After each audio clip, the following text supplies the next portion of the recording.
En un video anterior les mencioné que estaba haciendo las plumas para un penacho.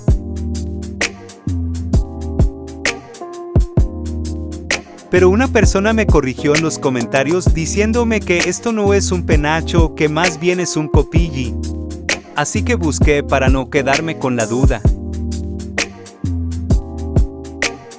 Encontré que el copilli, que del náhuatl significa corona, es un elemento filosófico que hace referencia a la conciencia florecida. Antiguamente, quienes portaban un copilli o corona de plumas de quetzal eran aquellos que poseían un sol radiante en su interior y lo hacían brillar con las flores y los cantos, que son los pensamientos y las intenciones que emanan de la conciencia.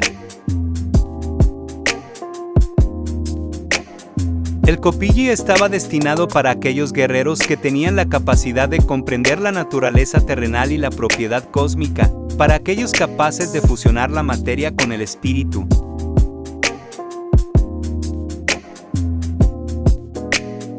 Nuestros ancestros nos enseñaron que estar vivos sobre la tierra tiene en propósito desarrollar el plumaje que nos posibilite elevar nuestro ser, nuestro espíritu.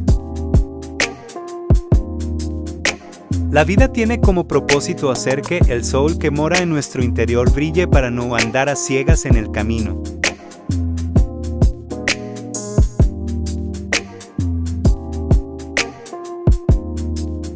Al disponernos a ser guerreros del espíritu, al hacer nuestro mejor intento de perfeccionarnos, al tratar de ser impecables, se aviva al sol. Se aviva el fuego que mora en nuestro interior, rodeándonos de un hermoso copilli que abraza a los seres que nos rodean.